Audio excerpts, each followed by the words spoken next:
Hi, I'm Nancy Guberti, the host of Total Wellness Empowerment, and I'm so excited for my special guest today. Total Wellness Empowerment is the podcast where we have you thinking out of the box, taking charge of your health, mind, body, and spirit. And it's a process, and we want you to enjoy that process, and we look forward to you being on the journey of life with us as you reach your final wonderful destination. So today I have this lovely gentleman, Dr. Ron Kaiser, who actually inspired me when I met him. When you hear everything that he's doing, he will truly inspire you as well. He's a licensed psychologist in Philadelphia, and he has a private practice, and he serves as the director of psychology program at the Jefferson Headache Center at Thomas Jefferson University Hospital. In addition to all of that, he's found the time to write this amazing book, which I highly recommend. You go on Amazon and you can get a hard copy, you can get the ebook, and you can also listen on Audible. So if you're listening on podcast, Audible is the next best thing. And it's the art and science of growing older with enthusiasm. There's so much that I want to really go into with Ron, and I know that you will benefit from listening to him. And I would highly recommend you check out his website, thementalhealthgym.com. And you could find him on Facebook, Instagram, LinkedIn, and Twitter. And I'll put all the different handles in our notes as well. So welcome, Ron. I'm so happy that you're here with us today. Thanks for having me. I'm a big fan of yours, so I'm really happy to be here with you. Well, thank you. So I want to dive right in because we have so much to talk about. First of all, for anyone who is listening, if you go over to my YouTube, you could actually see Dr. Ron and you see how amazing he looks at 81 years young and how that's inspiring to all of us. This book is something that I would highly recommend to anyone that wants to really reach optimal health. And when we reach optimal health, we can also achieve our optimal lifestyle and our goals as well, because we'll feel great to do those things. And there are 7 keys to this aging. So like rejuvenation, rejuvenating. I'd love for you to discuss these 7 keys. And then I would also love for you to discuss the type P personality, because so many people are familiar with type A and type B personalities, but what this type P personality is. So how about we talk about these 7 keys that could benefit our listeners to really take charge of their life in the main areas that you say are the health and fitness, intellectual functioning, and social involvement? Okay, well, the 7 keys really start with the mindset. The mindset is the characteristic way in which we do things, and it's very important as we move forward to really be positive in our mindset. You know, this may seem obvious, but the reality is that science has proven that there's actually kind of a negativity bias in which the generations have evolved from the time when we had to worry about being concerned about uh, storms, other kind of inclement weather, wild animals, other tribes. Uh, so we're really focused on things like negative aspects of danger, things of this nature. So we sometimes have to really try and focus on being positive. If we're not positive, nothing else that flows from it is likely to happen, because then you're saying, what difference does it make? It does make a difference. So then that's the first key, is it all starts with the mindset. The second key is the one that I call intellectual functioning or rejuvenating the intellect. It's the one that people worry about the most as they get older.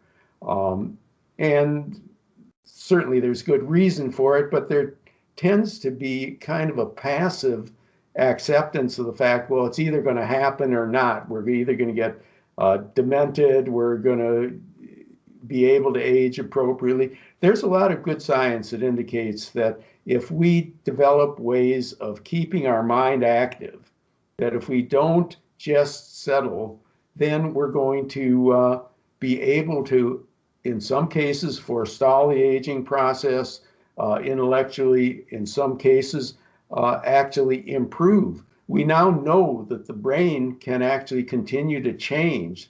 The topic of neuroplasticity, there wasn't known that many years ago. There are a lot of physicians out there that didn't have neuroplasticity and neurogenesis, the formation of new neurons in the brain, didn't have that as a regular part of their curriculum years ago. We now know that you don't start declining at age 30 if you keep your mind active. Tragically, some people just genetically will not be able to continue to grow, but there's a whole lot we can do. And I try to emphasize in the book the importance of, learning new things, the importance of developing new skills, of interacting with other people who can be stimulating intellectually. I encourage people to, for example, interact with younger people. It's one of the things that those of us who do work regularly, and for example, in my case, working in a university on a regular basis, I get to interact with some of the brightest people on the planet.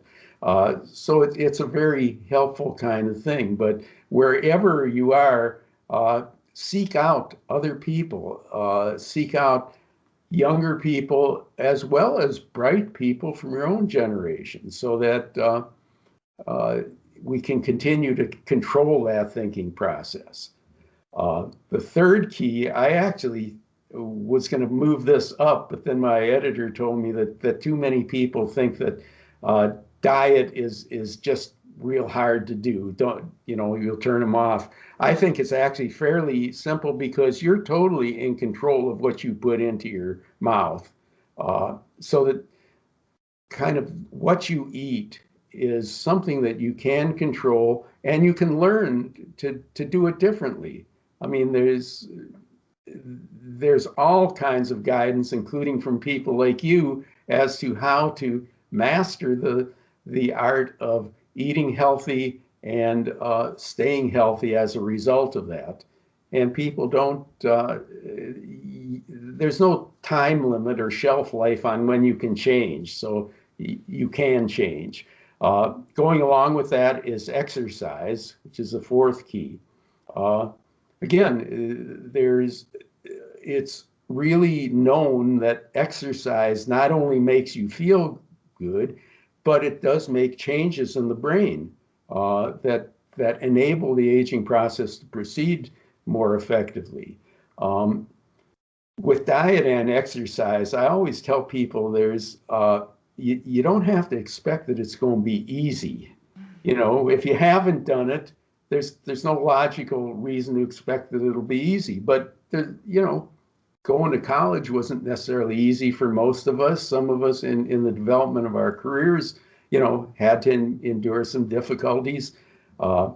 Marriage and raising children isn't necessarily easy. And there's no reason to assume that, hey, if you're going to try and implement a diet, that you may not get hungry sometime. If you've had bad habits eating wise, then you may not recognize there's an alternative, and that's just to stay hungry until it's time to eat again. Same thing with exercise. I don't advocate pain, but soreness is a normal part of using muscles that you haven't used before. So I guess we're through 4 of them at this point. If you still want me to keep going, I can. I do. I love everything you're saying. Yes. Okay, well, the next thing is social involvements. What we now know from research that's been done is that loneliness is right up there with obesity, smoking, sedentary lifestyle in terms of being factors in longevity.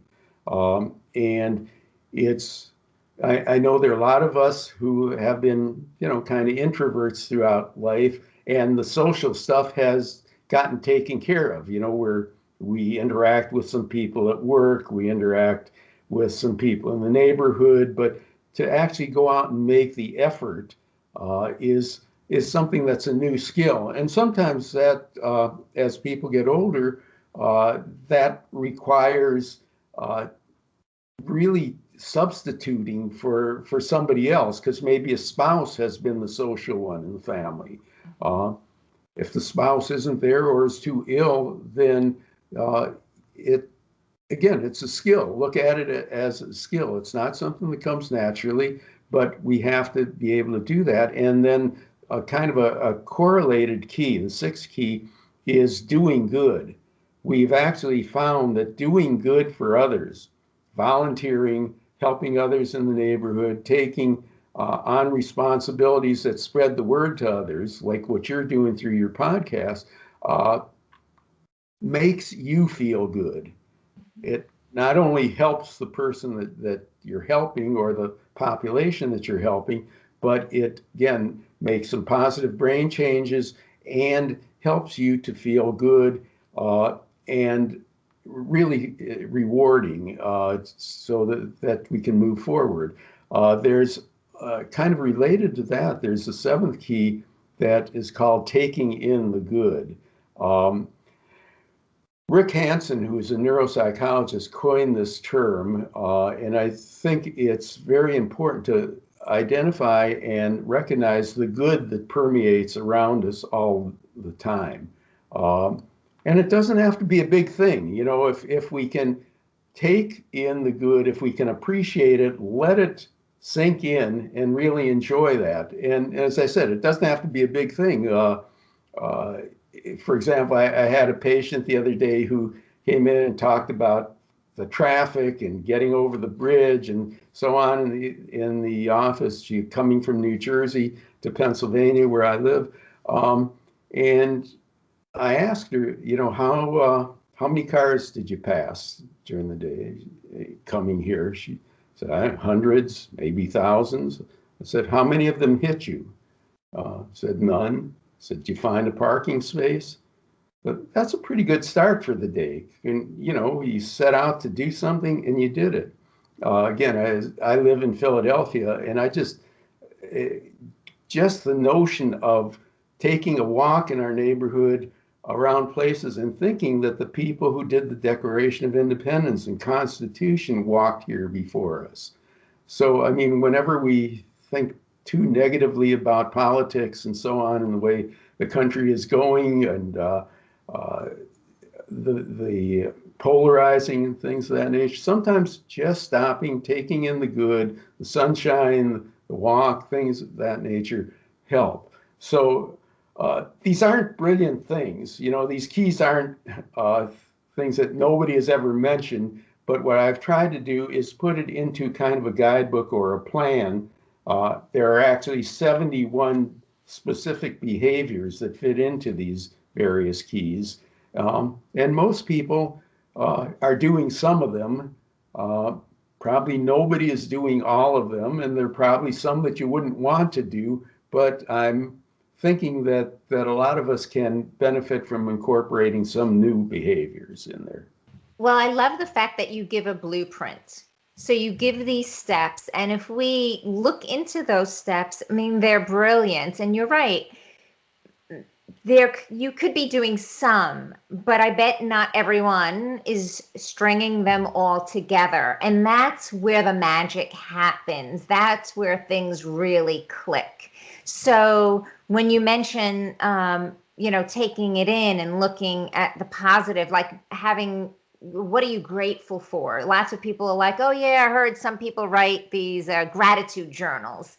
Yes. Okay. But you have those gratitude journals, and then we put it to, now you have to have some type of exercise and you have to move, because that also helps with the brain. And you have to look at your food. So many people, your editor is right, because nobody wants to look at the food. Hmm.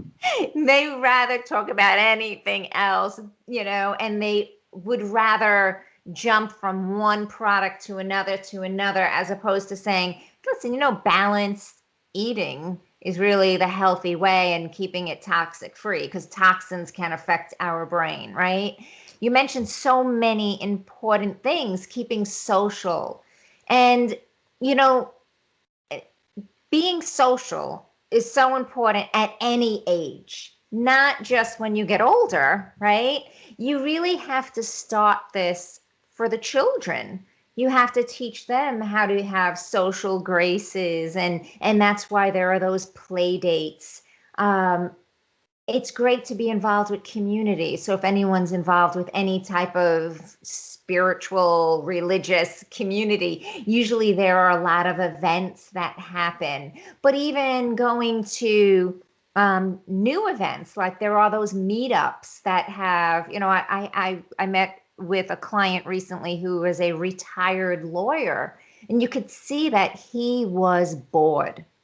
And I told them, go on the meetup, Google meetups for retired lawyers, or volunteer your time at SCORE, which is an organization that helps others start businesses. And now, if you're retired, you have all that um, knowledge that you could share, and you're considered the expert. So it's great for both people. But there's so many things that one could get involved in, like you mentioned, as opposed to not socializing, not being around diverse people, younger people, and then your brain doesn't grow, and you do go inward, and that's not really healthy whatsoever. So all of these are crucial to put them all together, but not wait until you're older. These are steps that you could start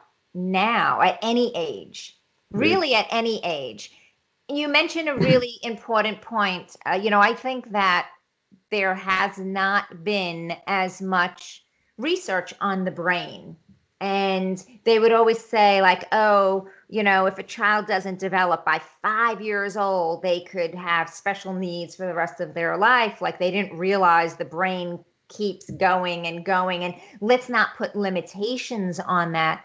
But it's a muscle, and it must be worked with intellectual stimulation. I've heard, and I know that you've mentioned this about the couch potatoes, right?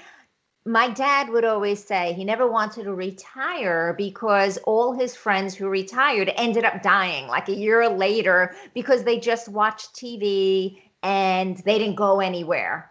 I would love for you to talk about that, um, about growing old is not a spectator sport, and really the aspects of what that does on the mind and the body. Sure, I'd like to talk about that, but I want to react to a couple of things you said that I think Yeah. are very important. One, the fact that you don't have to wait until a certain age. I kind of see rejuvenating as kind of the mental health equivalent of saving for retirement. That, in other words, you want to begin to implement those practices at an early age, and grow up so that uh, the notion of having to lose weight when you are up in the years because it's not healthy for you. It wasn't healthy for you when you put the weight on in the first place. The notion of having a, a lack of interest and having to start figuring this out. It wasn't something that, for example, that I had to do. My wife and I had historically belonged to uh, lecture series, concert series, things this nature, so that it doesn't require a lot of uh, change if you're doing it all your life. The other thing that you made me think of is the fact a lot of people disregard the brain or their impact on the brain because you can't see it. In other words, you can tell if your stomach is growing. You can tell if you don't feel well. Um, you can't tell whether you're getting new neural pathways, what the connections are. Are there new neurons forming in the hippocampus or things of this nature? But people have, we have imaging now. We can prove it. It's pretty dumb to have, really good science and then disregard it just because you can't see something. So I think that's a really important thing. The issue of the couch potato that you raised, this was actually one of the things that got me into focusing on this. As I think you mentioned, I'm 81, so there are a couple of factors that are relevant to this. One is that means if you figured it out, I was born in 1937. In 1935, the Social Security Act was passed, and it set the retirement age at 65, where it's remained most of the time. Recently gone up, but most of the time. When I was born, the projected lifespan for a male born in 1937 was the last year that it was less than 60 years of age. So that the notion of what you're going to do after retirement is not what wasn't considered a big deal or wasn't studied very much. If you're likely to live to maybe 60 and then the retirement age kicks in at 65. So I think we're paying a price for that only in recent years have we had this great expansion of the lifespan. I actually point out at one point in the book, if you took a few years to find yourself and started really earning money when you were about 25, and then you work for an employer where you can opt out of the labor force when you're 55 or after 30 years, some people are going to live longer, spend more years after they work than they actually did working. That's a long time to be sitting on a couch. And so that was a factor. But also when I observed two types of people, whether they were working or whether they retired, I observed how some people just really deteriorated health-wise and in so many ways by just spending their time on the couch and not doing things just because they can. That's no quality of life. I mean, I think I always am amazed by these people who have nothing to watch and will turn on the remote and wonder what's on TV tonight. The activity of trying to find something where they don't even have something when they could be reading a book, they could be out at a social event or concert or something that's more stimulating, going to the gym, any of a number of things. And that's really kind of, I think you've got to be sort of responsible to yourself when there's enough knowledge out there to know that one thing is appropriate, one thing isn't, that to do the inappropriate stuff and feel worse for it, that makes no sense to me. It's not the way I like to lead my life. It's not the way I like to encourage my patients to function. Exactly. And then in this day and age, generations ago, it was a little different, but in this day and age, you could have multiple careers in a lifetime, and you can also have multiple interests. So I originally was in brokerage. I worked for Goldman Sachs, and I was in that industry for 15 years. And then I got into functional medicine when my son was 6. So, and now I have my practice, and now we also have a nonprofit, so there's so many, life doesn't have to just be one area. And I think that also helps with stimulating the brain when you say, hey, I know many people that come in and they do one thing for a living, but they also have interest in other areas. And I always encourage them, well, go do that. Make that a side hustle thing or make that a hobby thing. And that may be something that you want to do later in life, or maybe you can do it now and make that be your socializing. So there are so many ways that people can also stimulate and socialize and even earn an income. I mean, this is such an amazing time where you can actually do that. You also mentioned about the volunteering, and there's so many different organizations or hospitals, or just driving people places or helping out all over. I mean, the opportunities are endless, and again, that might also spur another part of your life and another hobby or another side business. You never know. I always say you never know where life is going to take you, but you have to be open to it, and you have to be willing to go experience. And I'm talking about experiencing positive things, never negative things. Right, you right. know.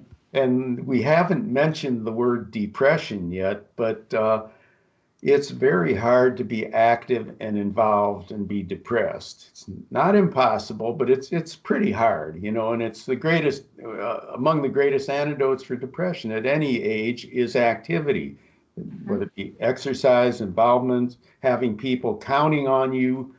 These are really important parts of the process, and it's I come from the branch of psychology we call positive psychology, which is really focused on emphasizing people thriving and flourishing and things of this nature, so that it's not a matter of if somebody's depressed that we want to get them from kind of reverse to neutral, but we want them to be moving forward, and that's why we try and implement those kinds of things. There's a substantial number of the aging population that's depressed. And part of it is just not seeing an alternative to doing nothing. That's one of the things I'm trying to counteract with the book.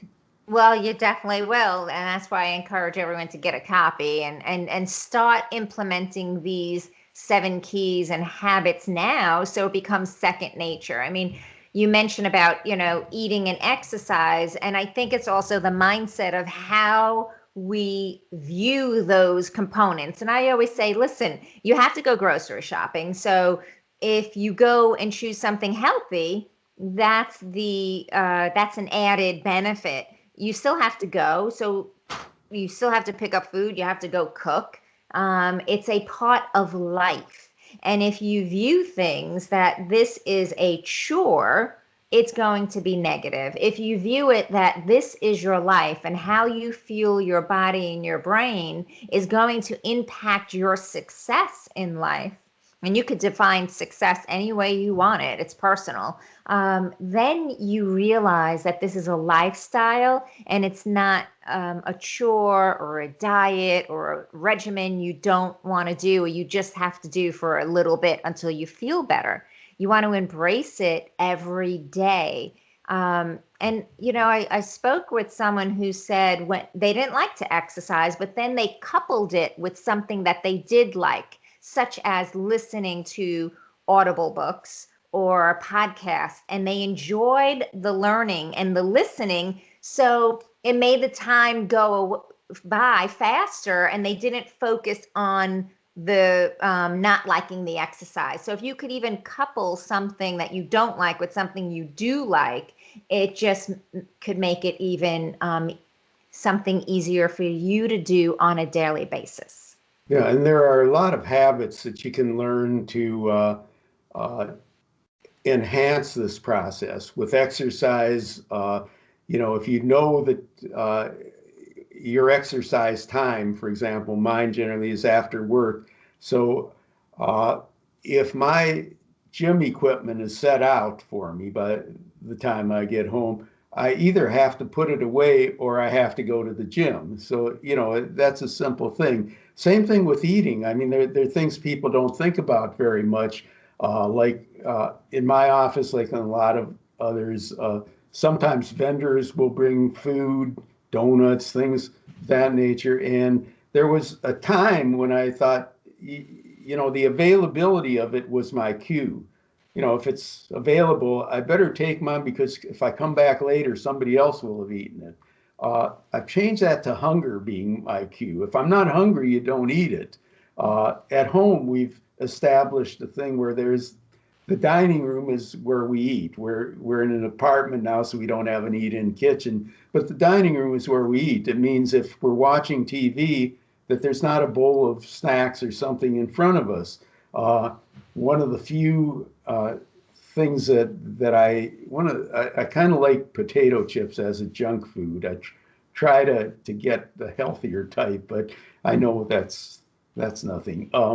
But I have developed this technique of if they're unbroken, I will take six at a time, uh, and then I wrap up the package, put it back in the shelf, and I have to consciously make the effort to go there and take it, and that's hard work. So I generally have learned to kind of bypass that. Uh, and I think that a lot of this stuff dovetails together. I know that since without anybody telling me to, since I regularly went to yoga class in the gym and stuff like that, my interest eating wise has gone more plant based. Not totally, but more plant based. Just it seems right. I have limited what I drink during the course of the day. So I have 2 or 3 cups of coffee, and I may have a glass of wine with dinner, but anything else is water. Um, and I think there are just so many kind of modifications. My office on the second floor. There is an elevator, but I don't take it. I take the stairs. There are just a lot of things that can make it part of the lifestyle as opposed to just something that's apart from life. I actually am putting on my website the mental health gym lifestyle diet, or diet lifestyle. I'm sorry, it's not a diet, but just a lifestyle with some of these kinds of things that people will be able to access if they join the mental health gym. I love that. That's fantastic. And you're right. I mean, we have to be mindful and really be aware of what we do on a daily basis and how we can change. I always challenge people to change one thing to be healthier. Change one thing. Otherwise, people get so overwhelmed, they throw up their hands and they don't do anything. And that's not going to get anywhere. So, what one thing can you do today? Be it take the stairs or drink more water, exercise, really look at your overall lifestyle. So, I want to get to this type P personality because everybody knows about type A. They usually say their significant other is type A or they're type A and blah, blah, blah, blah. What's the type P personality? Okay, well, type P personality is something that I developed, and it differs from the type A in a few different ways. The main thing is the type A personality, which can be helpful to some people, but it's something that you want to moderate. It's not something that nobody sets out to be a type A. They may tell me that they are type A, and then we have to look at what can we do to moderate it. The type P is really an aspirational personality. I've tried to pick out some of the things that I think contribute most to healthy lifestyles. And I've identified it as the type P, or proud personality, because I think it leads to pride. I've managed to somehow find 6 terms that start with P. Some of them have similar, we could have used a different word, but they do make sense. So I start with personal goal driven. And I think this is very important. It's one of the reasons that I'm trying to encourage people to age with enthusiasm, so that it's your goals. You're not rebelling against your parents by setting this goal. It's not, well, your children told you to do this, or whatever it may be. What are your personal goals, and let that be the guide to move you forward. If you're really living your life with personal goals, whether they be academic, vocational, social, whatever they may be, set them and focus on them. And then that gives you, one of the questions I always ask my patients is, how is this helping you get to where you want to get to? So you can evaluate your behaviors on that way. So personal goal driven. Second is proactive, to be able to take charge of your own life. This is what essentially what we're talking about in the book and in our discussion today is, how do you move from resenting the fact that you have to exercise or whatever? How do you make it your thing so that you're proactively choosing things that will satisfy your personally driven goals? Positive. Doesn't take a lot of imagination to know that positive people tend to do a lot better. The alternative to positive is depressed. Depressed people don't generally initiate activities. They don't feel good about themselves. Again, positive people are able to thrive. Another goal that I like to look at is the notion of passionate, to be able to do things with a real purpose in mind so that it's really something that's a passion for you. The way that I'm trying to help people who are in my age range, the way that you're trying to help people with their nutrition, Nancy, these are passions. These are things that, we probably wouldn't get as much satisfaction from some other kinds of things that we could probably do just as well. Then it takes persistence. So persistent is the fifth P, to be able to stay with it. Again, if you're going to change your eating habits, you might get hungry. If you're going to initiate a gym program, there's going to be a day when you come home and, geez, you don't quite feel like it. And maybe I'm going to be getting a cold and all this. And again, in our parts of the country, there are days when getting all dressed up to go to a gym after hard days of work, but being able to be persistent, and that applies to everything. If you're taking a course, I've somewhere read that the number of people who drop out of online courses is amazingly high. That if you're taking a course, being able to persist in it, even when nobody is grading you for it or requiring you to do it. And then the last one, which often is the hardest one for some people to achieve after they've gone through the process of working, raising kids, and so on. The last one is playful, but I don't think you develop a healthy personality without playfulness and without being able to really enjoy life. And so these 6 kinds of things dovetail and work together: personal goal-driven, proactive, positive, passionate, persistent, and playful. And I said, if those things are going for you, then a 7th P, pride, emerges. I love that. Oh my God, that should be something that everyone strives for, because it really is a full life, So, so many people don't fully live, and many people just go through life not knowing their why or their purpose. They're not passionate about anything, and it could be depression. They're just negative. It could be environment. It could be the way they were raised. And you could turn that all around. You can't turn your past around, but you could turn today around and the future. So by implementing the P personality, it's definitely going to enrich and enhance one's life.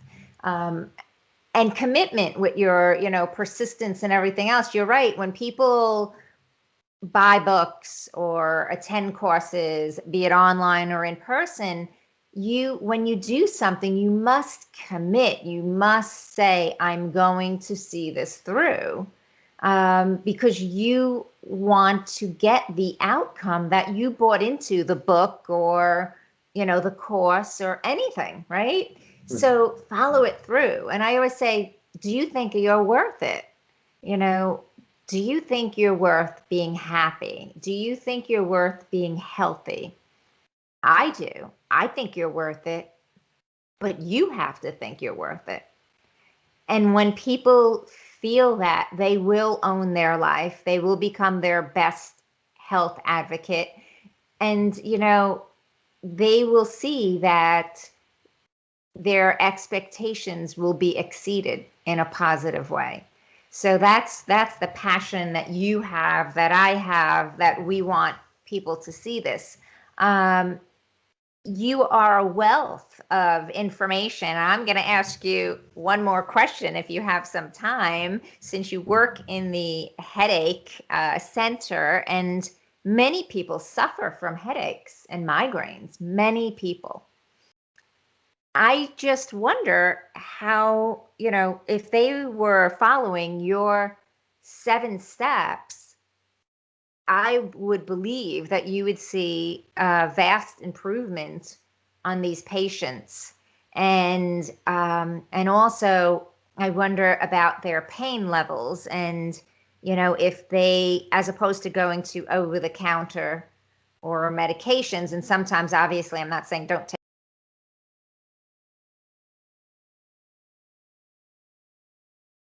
really fight through all that as well. I had a woman that I have the privilege of working with who got some bone surgery done, and she refused to take the painkillers. She did everything natural, and then meditation, and she took a lot of anti-inflammatory foods and turmeric and all that. But I'd love for you to touch upon about headaches and pain if you can. Okay, well, obviously we're talking about a couple of subjects that are close to my heart. First of all, the medication issue, I think is a very important one. In fact, one of the I don't get real upset very often, but I remember not well, I guess it's been a couple of decades now that I was going through some pre-procedure thing that guys and women my age go through, whether it was a hearing test or colonoscopy or something. And I remember the nurse asking me just in preparation, what medications do you take? Not do you take any, but what medications do you take? And I really reacted on several levels. First of all, I reacted over the nature that all of being categorized in some way, that because I'm a certain age, I must be taking at least blood pressure medications or cholesterol medications. So I react against that. But the other is that for a medical professional, I think we should not be assuming that people take medications if they don't have to. In the headache field, we've actually been ahead of a lot of fields in terms of really discouraging taking narcotics, opiates, and even excessive amounts of over-the-counter medications, because you can get medication overuse headache where your body begins to accommodate to it and so on. One of the reasons that I'm in the headache center and my associates are is because of the fact that if we can do lifestyle modification, many people will rely on minimal or no medication. Uh, and we're talking about a neurochemical disorder, and some people's neurochemistry is such that they're going to be on medication for a good long time to try to prevent things, and in some cases to abort headaches. But there's a sizable percentage of people, if they get their body functioning correctly, getting the adequate amount of sleep, getting appropriate nutrition, and getting appropriate exercise, that headache can become much less of a problem for them. And I mentioned exercise, but I think also part of owning your body, which is really the part of the key where I mentioned exercise, really involves things like meditation, yoga, biofeedback, being able to interrupt the stress cycle with some and get your body's own natural medicines to be functioning for you. So we think that not just exercise, but also some type of formalized relaxation training. We teach biofeedback in our office. We encourage mindfulness meditation with some, And we generally say if you can interrupt the stress cycle for 10 minutes twice a day and actually begin to focus on that, you can make significant changes from a headache standpoint and other standpoint. I talked about imaging, what we've learned from imaging. One of the things we found is that the brains of meditators, longtime meditators, are actually different than brains of people who don't meditate, and many of them don't have headaches. Wow, that's really fascinating. I know one of my sons meditates every night for like 10 or 20 minutes. So that's a good one. I should start, I'm going to have to start that habit as well. What's the one question you believe we should be asking ourselves? Well, I actually have a series of questions that I use with my patients. Let's see if they all fit. One of them is, it's not that long a series, but one of them is, am I a fortune teller? In other words, when somebody says, what good's it going to do, or I've been doing this, or how am I going to lose 50 pounds, or how am I, I've never done this before. Am I a fortune teller? How do I know what's going to happen? I know what's going to happen if you don't do anything, but I don't know what's going to happen if you change. So then that's one of the ones. I also like to have people ask when they're facing challenges, what can go right? We're very good at identifying what can go wrong. In the first book that I wrote was called What Can Go Right? The Thinking Person's Guide to Making Good Things Happen. And I've had many patients when we're talking about trying to implement something, and they may have some issue and some problem, and I'll ask them what can go right, and it's like I threw cold water on them. That they'll say, I never thought of that, or I can tell you lots of things that can go wrong, or I've actually had patients say, did you mean to say what can go wrong? I mean, the very notion of thinking it is, I think is a very key kind of thing. That I think it's very important to be able to ask yourself what can go right. And another one that I think is pretty important, once you know what you're working toward, is to be able to ask yourself, how is what I'm doing helping me get to that goal? So how is not following through with this plan helping me get to the goal? How is staying home rather than going to this meeting that I don't have to go to because I'm not getting paid for it, or nobody's taking attendance? How's that helping me get to my goal? So I think those are probably a few of the major questions that can be helpful. I love that. And my favorite is, what could go right? That's great. And then the how is always important, because then you may make different decisions. Like I always say, before you eat something, ask, what is it going to do for you? Is it going to nourish your hair, your skin, your brain, give you mental clarity, energy? Or are you going to feel sluggish and it's going to go to all your problem areas? So it's really being mindful and being alert and asking these questions. I mean, it's just, I love how you put this all together. I highly recommend every listener to get a copy of your book, Rejuven Aging, The Art and Science of Growing Older with Enthusiasm. And definitely check out your website. So you have information on there, and as well as following you on the social media, which I will, because I know you're on Twitter and Facebook and Instagram and LinkedIn, and there's different handles. So I'm going to add that as well. And then thementalhealthgym.com. If they go there, they could contact you, and then they could also see when your podcast is available, as well as all of your upcoming offerings, and any events will be on that website. Correct. And as soon as they sign up, they actually will get they can download three things.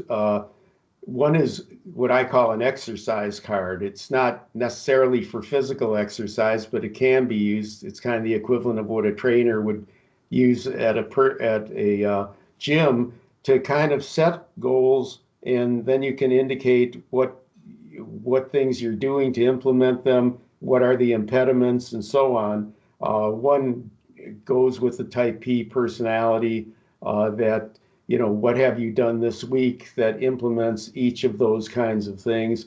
And one deals with the three main areas that overlay all of this: the health and fitness area, the intellectual functioning area, and the social involvement area. And assuming the website is working correctly, that anybody who joins, it's free. That's one of the things you get right away. And then there are a number of blogs and other things, but we'll be adding other products that you can get too. And I've been mentioning your current book, Rejuven Aging, but you also have What Can Go Right, the thinking person's guide to making good things happen. And that's also available on Amazon? Yes, that's an ebook, and it's available on Amazon and a few other platforms too. Because that sounds fantastic as well. Is that one on Audible as well? No, I'm actually currently working on a revision of it.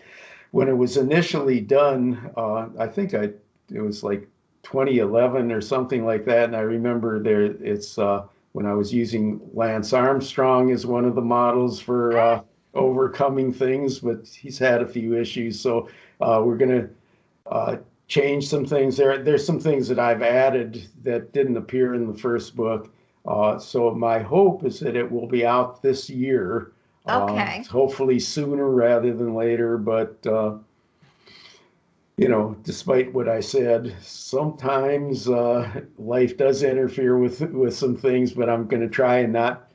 It's not now that it's out there. I'm going to try and not make some excuses.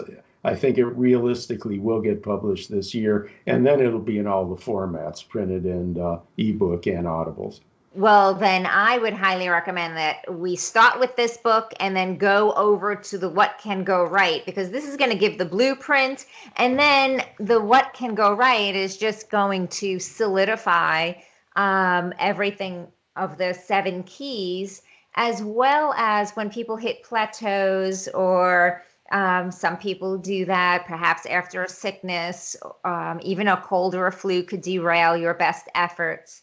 And even on the East Coast during the winter time, some people have a hard time during gloomy weather. So the Rejuven Aging would be great to get you started and stay on that, make it daily habits, and then go with What Can Go Right, because that could also affect every aspect of your life as well.